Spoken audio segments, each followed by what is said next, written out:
Bonsoir, je suis ravie de vous retrouver ce soir. J'espère que vous allez très bien par la grâce de Dieu. Soyez tous bénis partout là où vous pouvez à travers le monde. Que la grâce et la paix de notre Seigneur Jésus-Christ nous accompagnent.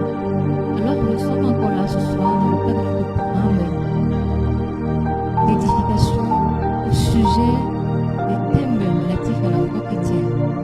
Aujourd'hui, nous allons parler de la destruction des autels. Mais avant, sachez que nous sommes la Holy Faith Ministry. Nous sommes basés à Yaoundé au Cameroun, plus particulièrement au quartier Baba, derrière le dépôt de bois.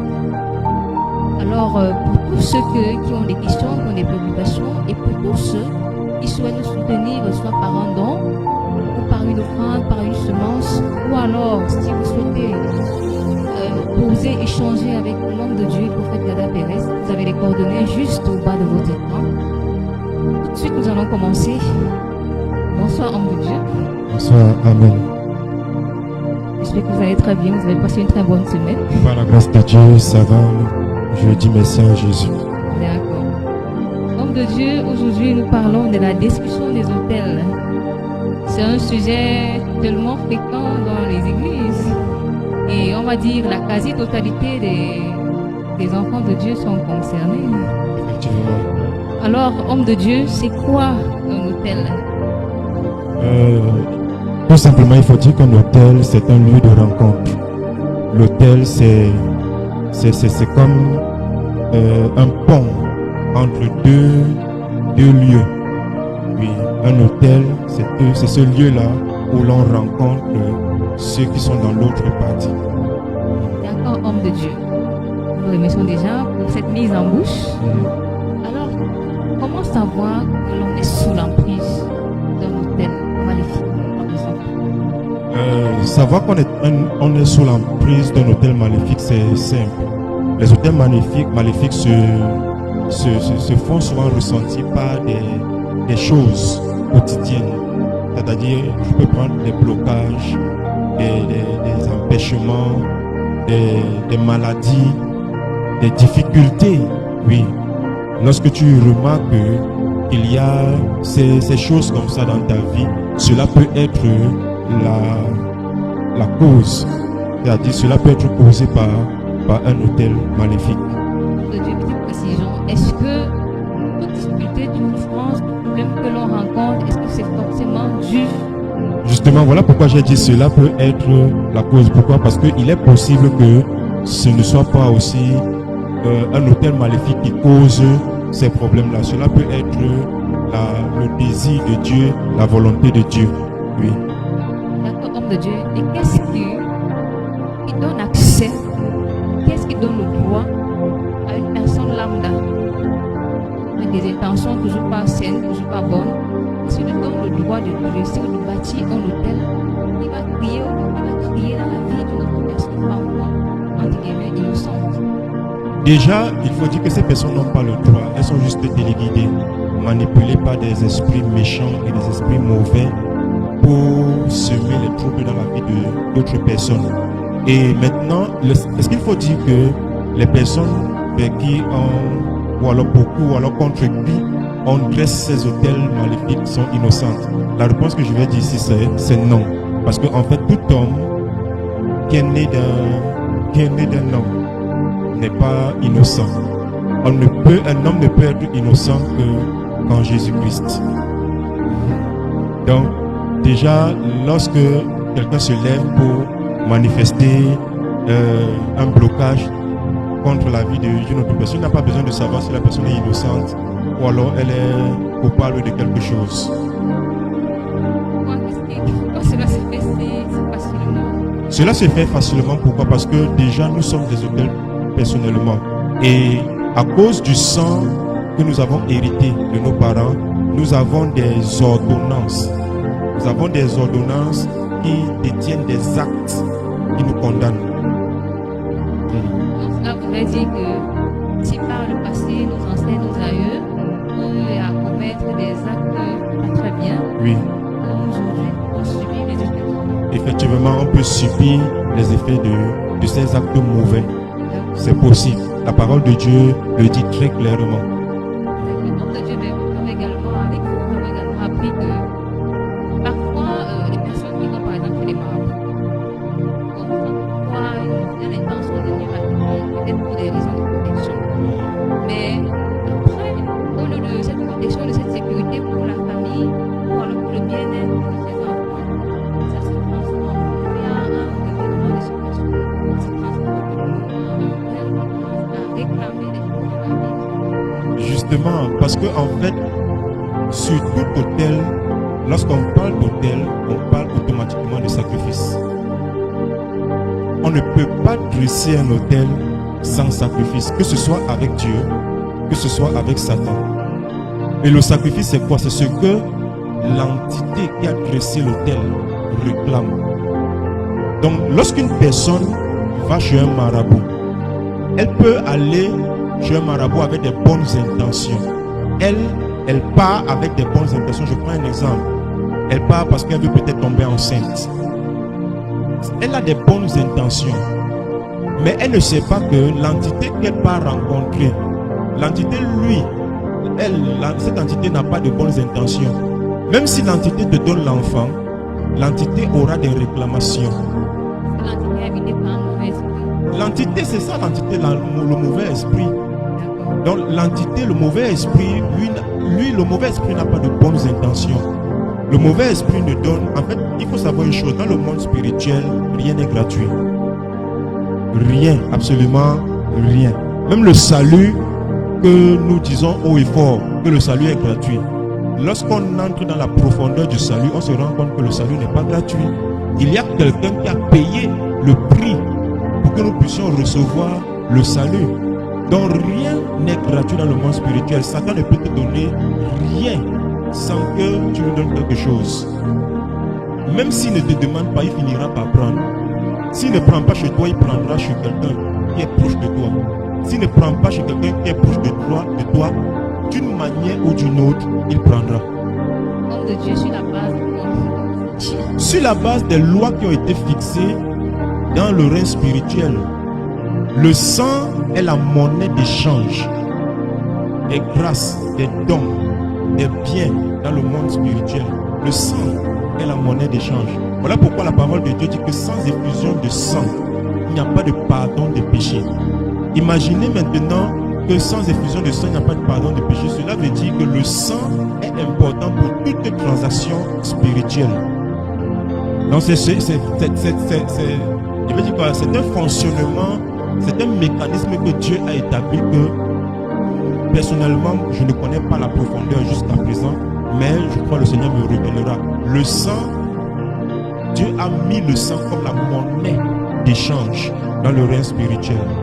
Donc c'est sur cette base-là, lorsque Dieu veut te donner quelque chose, il faut que tu perdes de ton sang.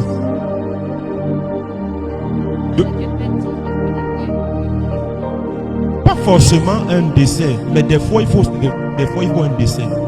Mais pas forcément un décès. Pour que Jésus gagne la place la plus élevée auprès du Père, il fallait que son sang coule. Maintenant, chez nous aussi, pourquoi Jésus a dit, ce qu'on a fait au bois vert, on va le faire au bois sec. Si Jésus a été crucifié, sache que si tu es chrétien, chaque jour on va te crucifier. Peut-être ça ne sera pas sur un bois physique. Ça ne sera pas sur une croix physique. Mais d'une manière ou d'une autre, on va te crucifier. Tes émotions peuvent être crucifiées. Tes poches financières peuvent être crucifiées.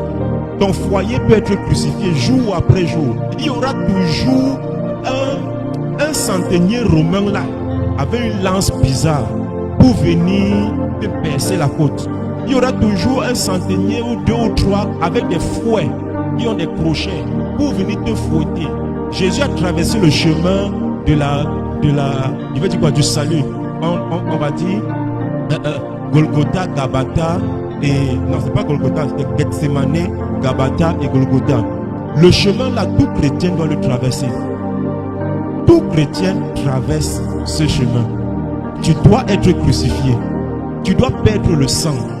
Maintenant, de quel sang ici on parle? Ça peut être ton sang physique. Comme ça peut être aussi ton sang, mais pas le sang physique. Je prends un exemple. Un jour, le roi David a envoyé, il a commissionné ses serviteurs de partir lui chercher de l'eau. à boire. Il dit, il s'exclame et il dit, qui me donnera de l'eau de la citerne pour que je boive. Et il y a ces serviteurs qui se sont déplacés, ils sont partis. Ils sont partis prendre de l'eau dans le camp ennemi, dans le camp des Philistins. Et quand ils sont venus avec de l'eau, n'est-ce pas, hein? David dit, comment boirais-je le sang de ces hommes qui ont risqué leur vie? Donc ça veut dire quoi? Ça veut dire qu'en fait, toute situation où tu risques ta vie à cause de Jésus, tu es en train de perdre du sang. Ça c'est d'un. De deux, prenons le cas de Jésus maintenant. Jésus, pendant qu'il est à Gethsemane, il est en train de prier. La parole de Dieu nous fait comprendre qu'il a prié tellement jusqu'à ce que sa sueur s'est changée en grumeaux de sang. Ça veut dire quoi? Ça veut dire que dans le règne spirituel, la sueur physique, c'est le sang. Donc tu peux perdre à cause de Jésus. Si tu sues, c'est-à-dire si tu transpires à cause de Jésus, tu es en train de perdre du sang. Je prends un exemple qui peut te pousser à transpirer. Tu pars à l'église, mais le lieu de l'église et ta maison, la distance qui sépare les deux, c'est peut-être 5 km. Tu n'as pas l'argent de taxi. Et il faut que tu marches. Pendant que tu marches là, il y a un soleil de plomb sur la tête. Et comme tu voulais tellement être beau dans la maison de ton Seigneur, tu as pris une cravate, tu as mis. Et pendant que tu marches, tu es en train de transpirer. C'est le sang que tu es en train de perdre. Et le sang là, la transpiration là, parle dans le règne spirituel en ta faveur. C'est une monnaie d'échange. Tu es en train de payer le prix. Le prix du sacrifice. Tu es en train de payer le prix du sacrifice parce que derrière chaque action, derrière chaque transaction, il y a un sacrifice. Et le sacrifice doit être accompagné d'un acte. Un acte qui signe et qui donne le cachet. C'est comme le prix, c'est comme l'argent que tu es en train de donner pour recevoir la récompense du sacrifice que tu poses.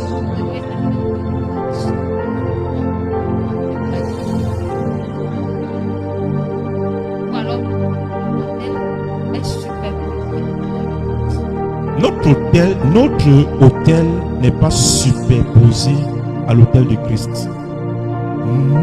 Nous, notre autel, en fait, c'est l'autel de Christ. L'apôtre Paul a dit, si je vis, ce n'est plus moi qui vis, c'est Christ qui vit en moi. Donc ça veut dire que il y a eu un transfert. Je suis devenu l'autel de Christ. Nous sommes dans la continuité de ce que Christ a établi à Golgotha, a bâti à Golgotha. Donc nous sommes dans cette continuité-là. Oui.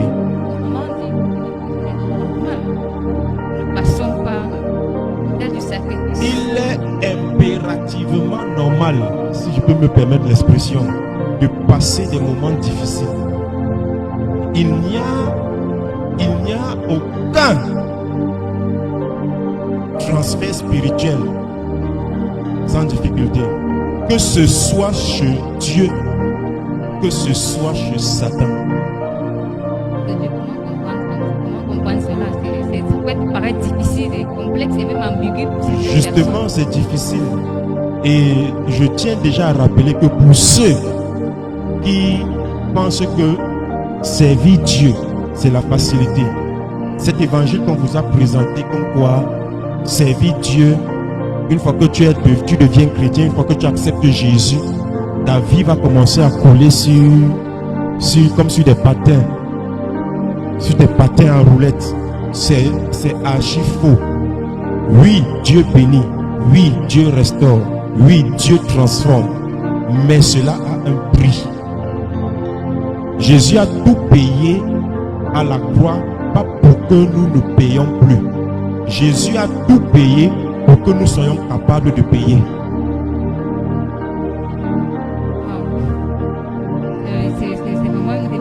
Jésus a tout payé pour que nous soyons capables de payer.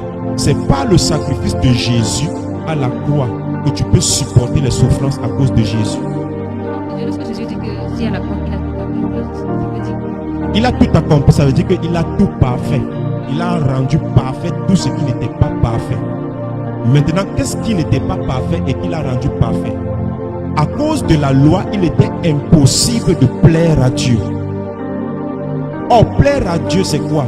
C'est mettre en pratique les commandements de Dieu. Et mettre en pratique les commandements de Dieu, c'est un acte que tu poses. C'est un ensemble de comportements que tu dois mettre sur pied. C'est ça qui prouve à Dieu que tu l'aimes. Maintenant, quand Jésus n'était pas encore mort, c'était pas possible. Bien que la loi était là, la loi la rendait ce comportement impossible. Maintenant, Jésus vient et il accomplit la loi. Pas pour que nous ne commettions plus les actes qui doivent honorer Dieu, mais pour que nous ayons la capacité de commettre vraiment alors maintenant ces actes-là. Voilà pourquoi l'apôtre Paul dit ceci, que nous avons été sauvés et nous avons été prédestinés pour les œuvres qui ont été gardées pour nous. Je suis en train de paraphraser. Dieu a réservé des bonnes actions pour nous. Maintenant, nous avons été sauvés pour commettre ces actions-là. Je prends un exemple. Dire la vérité, c'est une action. Dieu a réservé cette action qui est de dire la vérité. Mais maintenant, il savait que pour qu'on puisse dire la vérité, on ne pourra dire la vérité que si et seulement si Jésus a accompli le sacrifice de la croix.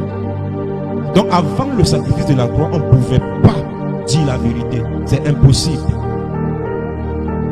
Jésus nous a frayé le chemin. Jésus nous a frayé, il a aplani les sentiers. Il a rendu possible ce que la loi ne pouvait pas faire.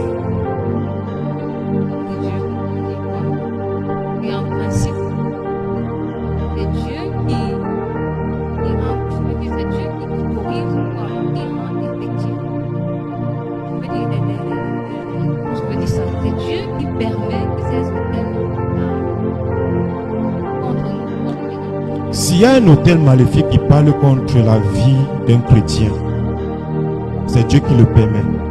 Amos 3, verset 7.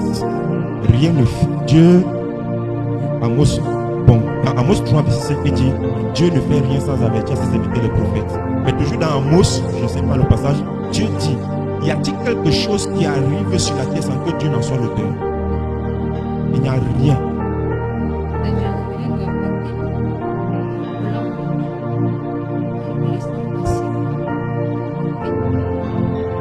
Le plan de Dieu, je crois, dans une vidéo, dans une interview, c'est ça? Dans une interview que nous avions eue dernièrement, je crois que j'avais répondu à cette question en donnant l'exemple, j'avais pris une histoire d'Adam et Ève. Dieu permet qu'on passe par des moments difficiles, c'est-à-dire il faut que les autels nous attaquent et qu'ils nous maintiennent dans une certaine difficulté pour que notre chair meure et que l'esprit qui en nous se révèle. Pourquoi? Parce que à cause du péché, l'esprit de Dieu en nous s'est retrouvé dans une prison. Et cette prison-là, ce n'est rien d'autre que la chair. Alors, pour que le potentiel que Dieu t'a donné, qui est dans ton esprit, se révèle, il faut que ta chair meure. Et pour que ta chair meure, il faut que Satan vienne souffleter sur ta chair peut-être une maladie. Il faut qu'il vienne souffleter sur ta chair des moments de pauvreté, de précarité financière. C'est ce qui s'est passé avec le serviteur Job. C'est ce qui s'est passé avec Job. Job, à un moment donné, mais Dieu l'a tellement vanté en disant que c'est un homme droit, un homme intègre, un homme qui le révérait et tout. Dieu l'a vanté dans l'intention de susciter la jalousie de Satan.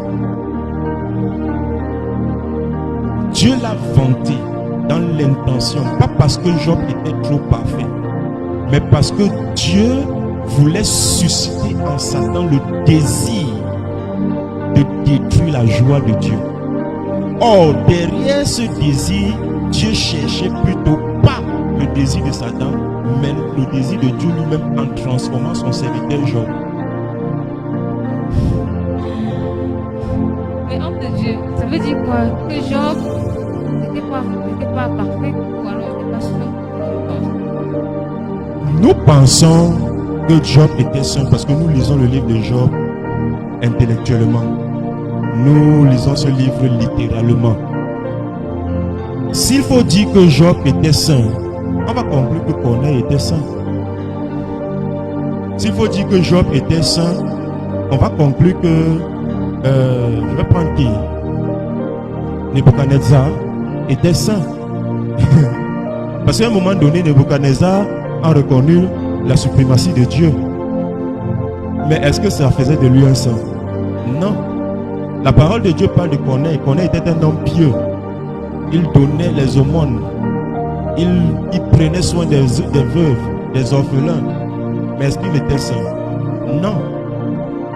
Il n'était pas saint. Jusqu'au jour, lui-même croyait qu'il était saint. Jusqu'au jour où l'ange de l'Éternel vient lui parler. Lui dit, envoie des gens partir appeler Pierre. Il faut qu'il vienne te prêcher l'évangile. Et que tu acceptes Jésus dans ta vie. C'est alors que, c'est quand tu accepteras Jésus, c'est alors que tu seras saint. Or, accepter Jésus dans sa vie, c'est quitter des ténèbres pour la lumière. Dans les ténèbres, on entend, mais dans la lumière, on voit. Et c'est ce qui est arrivé à Job. Quand Job était dans les ténèbres, il entendait seulement, bien qu'il était pieux. Mais quand Dieu l'a brisé et lui a fait voir sa face, il est quitté des ténèbres à la lumière. Et c'est là pourquoi il pouvait déclarer, auparavant, mes oreilles t'entendaient, mais maintenant, mes yeux t'ont vu. Durant cette épreuve de Job, il n'a pas péché. Durant cette épreuve, on ne peut pas dire que Job a péché. Parce qu'il faut dire une chose, c'est que jusqu'à une certaine mesure, il faut dire que seul Dieu connaît les critères du péché. Bien que lorsque nous prenons le cas, le mot péché dans l'étymologie grecque, péché hébraïque même, et péché c'est manquer le but. Manquer le but. Il y a beaucoup d'actes que nous posons et nous croyons souvent que nous péchons et pourtant nous ne péchons pas. Il y a d'autres actes que nous faisons souvent, nous croyons que non, nous n'avons même pas péché. Et pourtant, devant Dieu, c'est un très grand péché. C'est manquer le but. Maintenant, s'il faut rester sur le cadre de cette définition du péché, à quel niveau Job, dans les écrits de Job, du chapitre 1 jusqu'au dernier chapitre, a manqué le but? On ne voit pas ça explicitement. On ne voit pas. Donc, on ne va pas dire que Job a péché. Mais maintenant, Dieu, qui est capable de sonder les cœurs et sonder les reins, savait quel était le péché de Job et savait comment faire en sorte que Job soit délivré de ce péché-là. Et lorsque nous lisons attentivement le livre de Job, on va se rendre compte que le péché que Dieu voulait détruire dans la vie de Job, c'était l'orgueil. C'était l'orgueil. Cet orgueil, c'est-à-dire cet orgueil subtil que beaucoup de chrétiens, pas des païens, beaucoup de chrétiens ont aujourd'hui. Mais eux-mêmes ne s'en rendent pas compte. Oui, ils ne savent pas que c'est un gros... Ils sont tellement orgueilleux. Maintenant, comment reconnaître ce style d'orgueil-là? Vous savez, il y a des orgueilleux, pour les reconnaître, c'est très facile. À la démarche, tu connaîtras. Au regard, tu connaîtras. À l'habillement, tu connaîtras. Au parler, au langage, tu connaîtras. Mais il y a d'autres. Ça sera difficile que tu remarques que celui-ci, il est orgueilleux. Ça sera très difficile. Et je vais donner un exemple, un seul exemple d'un type d'orgueil qui est difficile à détecter. Un type d'orgueil qui est difficile à détecter. Pour détecter ça, je vais donner le signe. Le signe pour détecter. Un seul signe. Lorsque tu as quelqu'un, lorsque tu as en face de toi quelqu'un qui est toujours prêt, il est toujours prêt à se justifier. Il est orgueilleux. Il est toujours prêt à se justifier, à donner la justification de son acte. Il est orgueilleux. Dans le cas de Job, c'est ce que Job a fait. Job passait son temps à dire qu'il n'a rien fait de mal. Or, quand tu dis que tu n'as rien vu de mal, tu peux dire quoi? Le mal engendre la condamnation. Maintenant, quand je dis que je n'ai pas fait quelque chose de mal, en d'autres termes, je suis en train de repousser la condamnation. Maintenant, quand je repousse la condamnation, je suis en train d'attirer quoi? Je suis en train d'attirer la justice. En d'autres termes, je suis en train de me justifier moi-même. Je me justifie moi-même. Et quiconque se justifie soi-même est orgueilleux. C'est très subtil, mais c'est de l'orgueil. La personne n'est pas consciente. Il faut quelqu'un qui a un discernement, un esprit de discernement très aigu pour voir. Croiser les bras, il faut seulement supporter, il faut endurer, jusqu'à ce que le Seigneur lui-même descende, le Seigneur lui-même te délivrer. Qu'est-ce qu'il faut faire dans notre vie? Il y a un passage que je lisais tout à l'heure. J'ai lu le passage, mais j'ai oublié la référence. Et dans ce passage, la parole de Dieu dit que supporter la souffrance. Oui. Supporter la souffrance. Le chrétien doit apprendre à supporter la souffrance. Le chrétien doit apprendre à supporter. Lorsque c'est le temps de la souffrance, supporte la souffrance. Lorsque c'est le temps de l'épreuve, supporte l'épreuve. Lorsque c'est le temps de, je vais dire quoi, de la bénédiction, supporte aussi la bénédiction. Oui, il y a un temps pour toutes choses. Il y a un temps pour toutes choses. Mais maintenant, comment s'en sortir? Parce que quand tu supportes, Dieu donne, parce que la parole de Dieu dit ceci que Dieu donne l'épreuve et il te donne la capacité de surmonter l'épreuve. Mais pendant qu'il te donne la capacité, c'est-à-dire il te donne l'épreuve, mais il te donne la capacité de surmonter. Capacité de surmonter, il y a un processus. Il y a d'abord capacité et il y a surmonter.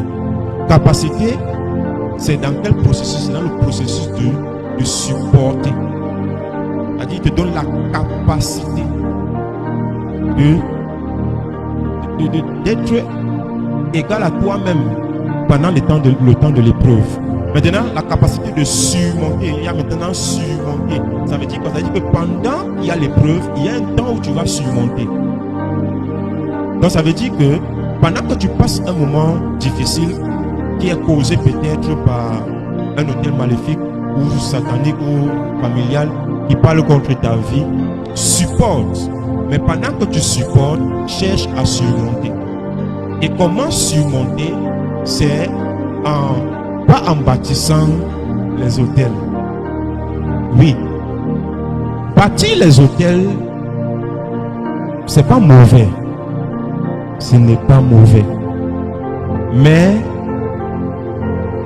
le faire beaucoup là, ça engendre la séduction.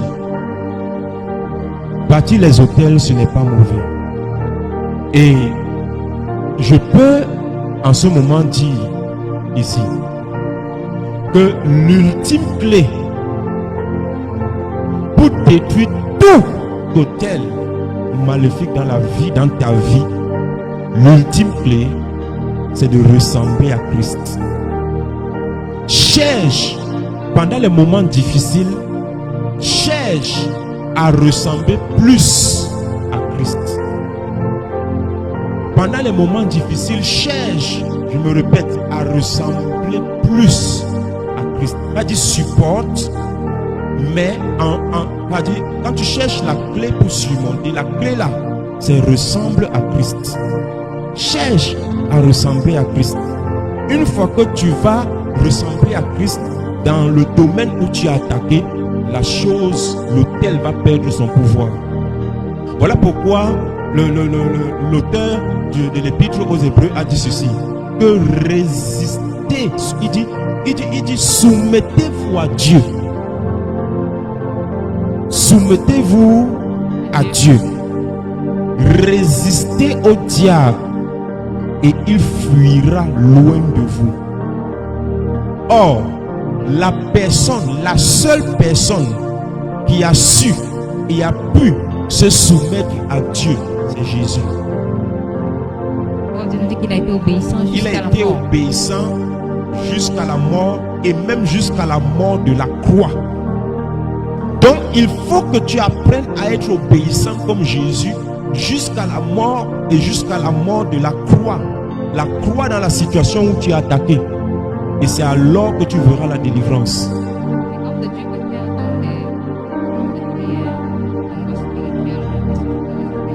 Les programmes de prière sont importants.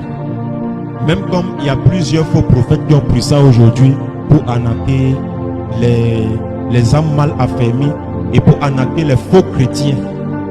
Parce qu'il faut dire que les faux pasteurs, les faux prophètes sont suscités pour les faux chrétiens.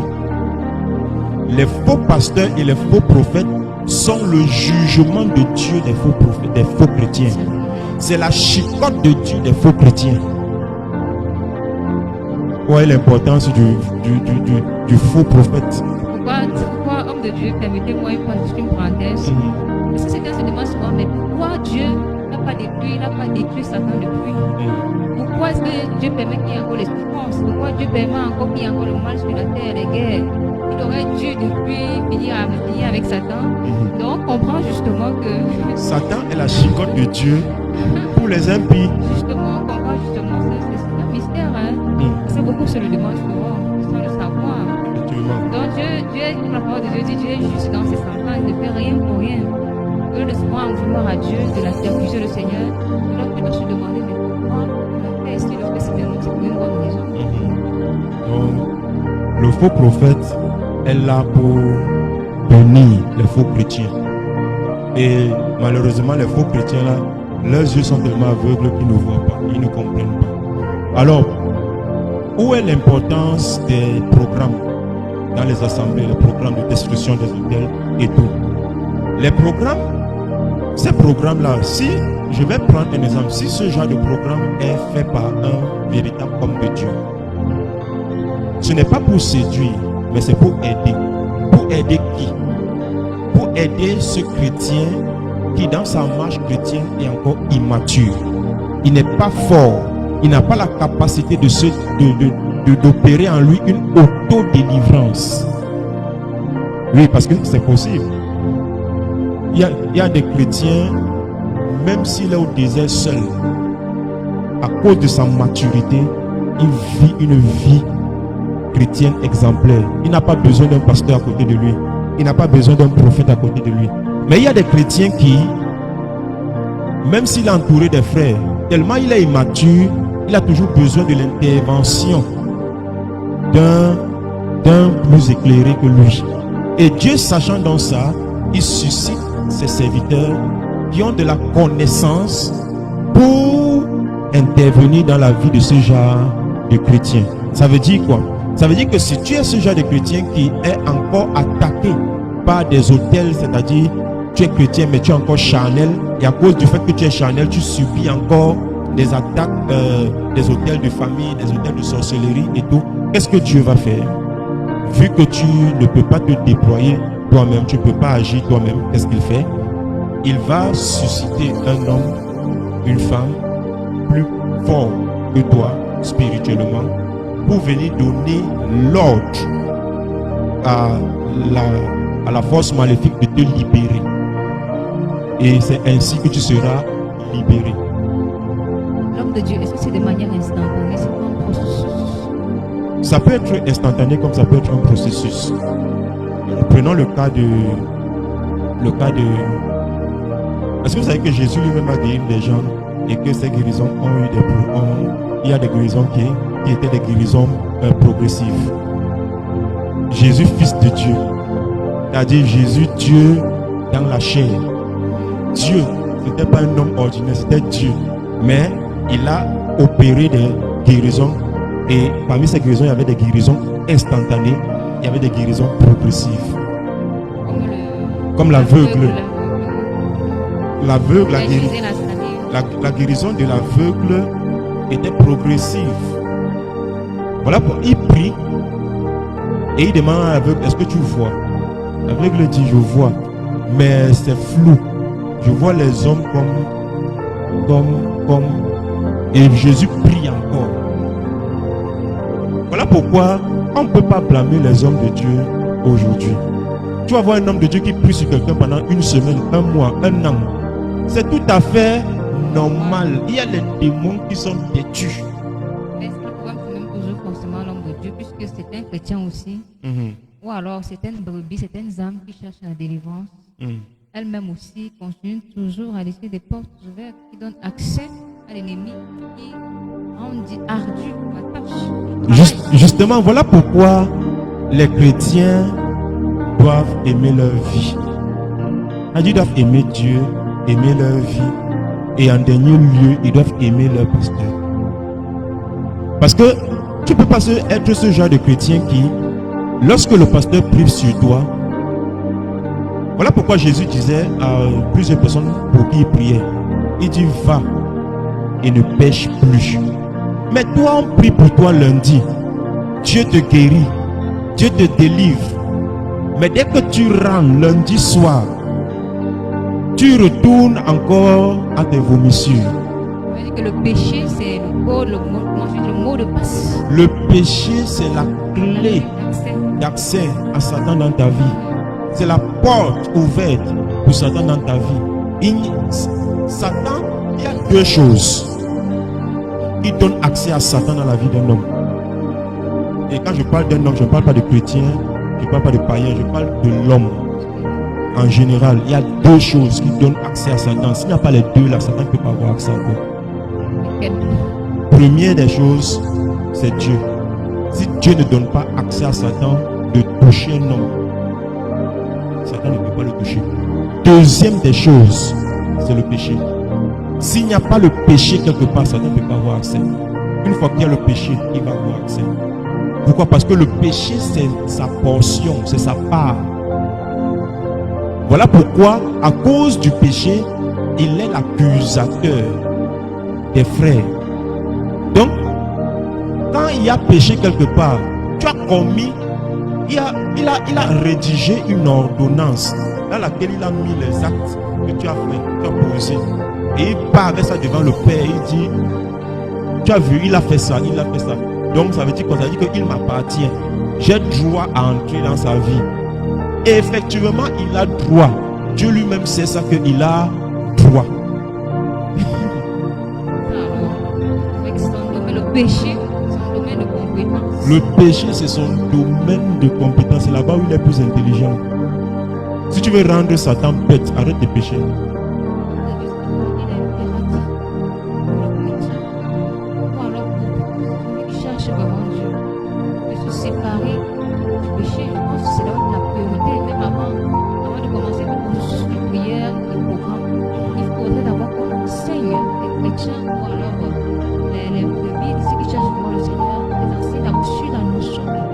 Effectivement.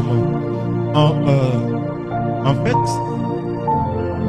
enseigner, mais personnellement, je pense pas qu'on devrait trop enseigner sur le péché. On devrait beaucoup plus enseigner sur l'amour de Dieu. On enseigne sur l'amour de Dieu en te présentant les conséquences du péché.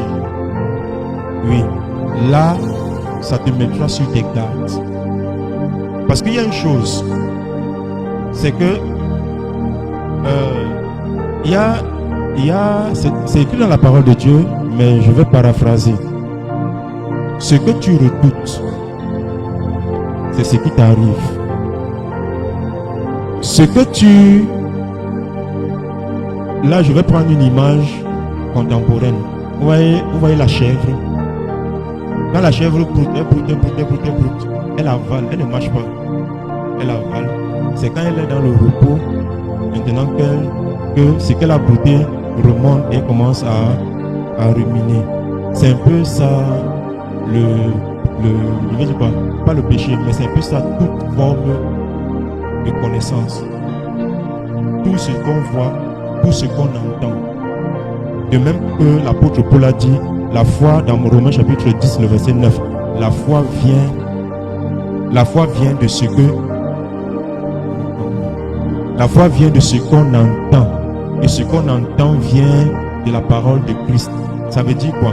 Ça veut dire que la mort aussi vient de ce qu'on entend. Donc, si je passe mon temps à parler sur le péché, il est fort probable que je sois entouré des gens qui pêchent à chaque instant. Parce que je parle beaucoup plus de ça. Jésus aussi un mystère. Jésus, souvent, avant parfois de guérir, il disait toujours, je ne veux pas qu'il péche toujours. Ça veut dire que, ça veut dire que c'est le préalable.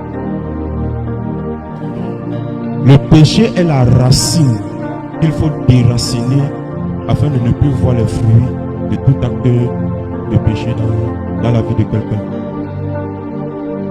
Si tu veux enlever le bananier de ta cour, le coupe en haut et tu t'attends à ce que le bananier va disparaître.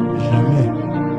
Si il y a un acte, puisque nous sommes en train de parler même des hôtels et leur méfait dans la vie de certaines personnes, si tu ne veux plus être victime de certaines actions des hôtels de sorcellerie dans ta vie, tout simplement fuis le péché.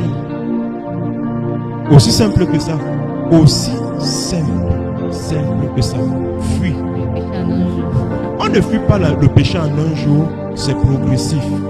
Pas la force et la capacité que nous donne le Saint-Esprit. Voilà pourquoi, comme selon qu'il est écrit dans Jean, chapitre 1, le verset 12, à ceux qui l'ont reçu, à ceux qui croient en son nom, elle a donné le pouvoir de devenir enfant de Dieu. Donc c'est un processus. Tu deviens. Mais au fur et à mesure, aussi longtemps que tu donneras accès à Dieu dans ta vie, c'est-à-dire la vitesse à laquelle tu donneras accès à Dieu, c'est dans la même vitesse que tu vas te débarrasser du péché. Ça veut dire que La balle est dans le camp du chrétien. Oui. Jésus a déjà tout accompli et Satan a déjà fait sa part. On n'a plus d'excuses. On n'a pas besoin d'accuser la grand-mère du village. On n'a pas accusé le village. On n'a pas accusé le pays. On n'a pas accusé je ne sais pas qui. S'il y a quelqu'un qu'on doit accuser, c'est soi-même.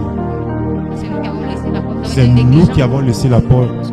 Voilà pourquoi l'apôtre Paul a dit ceci, que examinez-vous vous-même pour savoir si vous êtes encore dans le vrai. La faute vient de nous. La faute vient de nous. Voilà. C'est comme ça. D'accord, homme de Dieu, nous remercions vraiment pour ces éclaircissements. Si vous nous résumez, s'il faut se résumer, ce qu'on peut retenir, c'est que c'est vrai, les hôtels sataniques existent. De même qu'il y a les hôtels maléfiques, les hôtels de famille, les hôtels démoniaques. De même, il y a aussi des hôtels divins. Oui, il y a des hôtels divins. Et l'hôtel le plus suprême, c'est l'hôtel de la croix de Jésus. De même que l'hôtel, parmi les hôtels maléfiques, l'hôtel le plus suprême, c'est l'hôtel du péché. Qui n'est pas un acte, mais qui est une personne. De même, l'hôtel divin le plus suprême n'est pas l'hôtel de richesse ou l'hôtel de louange. Non, l'hôtel le plus grand, c'est l'hôtel de la croix. Or, la croix, c'est qui? C'est Jésus. C'est Jésus. Donc, maintenant, comment faire pour s'en sortir?